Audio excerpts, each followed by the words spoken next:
8 centimetre விட்டமுள்ள கோலமானது உருக்கப்பட்டு 3 millimetre விட்டமுள்ள கம்பியாக உருவாக்கப்பட்டால் அக்கம்பியின் நீளம் என்னன்னு கேட்டிருக்காங்களா? கோலத்தின் விட்டம் 8 சென்டிமீட்டர். அப்போ கோலத்தின் ஆரம் 8/2, அதுல பாதியா 4 சென்டிமீட்டர் தான் கோலத்தின் ஆரம். நெக்ஸ்ட் வந்து கம்பியின் விட்டம் கொடுத்துருக்காங்க. கம்பியின் விட்டம் என்ன கொடுத்துருக்காங்க? 3 மில்லிமீட்டர். அப்போ ஆரம் வந்து கம்பியின் ஆரம் 3/2 கேன்சல் பண்ணா நமக்கு 1.5 மில்லிமீட்டர் கிடைக்கும். இது வந்து கம்பியின் ஆரம்.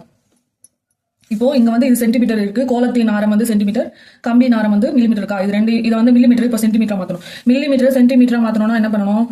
10ஆல டிவைட் பண்ணா நமக்கு சென்டிமீட்டர் ஆயிடும். அப்போ 0.15 சென்டிமீட்டர். இதுதான் கம்பியின் ஆரம். கோலத்தின் கன அளவுக்கான ஃபார்முலா 4/3 பை ஆர் கியூப்.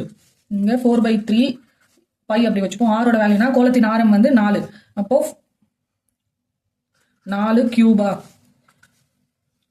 இப்போ இது 4 கியூப் இன்டூ 4 மல்டிப்ளை பண்ணா நமக்கு என்ன கிடைக்கும்? 256/3 பை சென்டிமீட்டர் கியூப். இது வந்து கோலத்தின் கன அளவு. நெக்ஸ்ட் வந்து கம்பியோட கன அளவு கண்டுபிடிக்கணும். கம்பின்றது வந்து எந்த வடிவில் இருக்கும்? ஒரு உருளை வடிவில் இருக்கும். அப்போ உருளையின் கன அளவுக்கான ஃபார்முலா என்ன?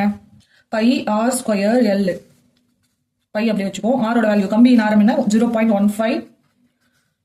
இங்க வந்து ஸ்கொயர் இருக்கா? அப்போ ஸ்கொயர் எல் நமக்கு தெரியாது. பை இன்டூ 0.15 இன்டூ 15 0.15 இன்டூ 0.15 ரெண்டு முறை மல்டிப்ளை பண்ணா நமக்கு என்ன கிடைக்கும்? 0.0225 இன்டூ எல் சென்டிமீட்டர் கியூப். இது வந்து கம்பியின் கன அளவு. இப்போ என்ன பண்ணணும்னா கோலத்தின் கன அளவையும் கம்பியின் கன அளவையும் நாம வந்து சமப்படுத்தணும். 6/3 பை ஈக்குவல் டு கம்பியின் கன அளவு வந்து பை இன்டூ 0.0225 இன்டூ எல். இந்த பை கேன்சல் ஆயிடுமா?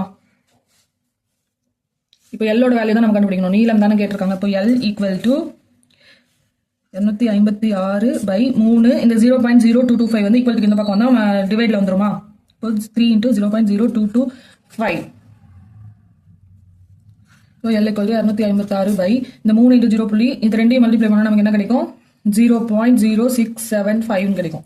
இப்போ இதை வந்து கேன்சல் பண்ணணும். இப்போ இதை வந்து இதால கேன்சல் பண்ணா நமக்கு வந்து 3792.59 சென்டிமீட்டர் கிடைக்கும்.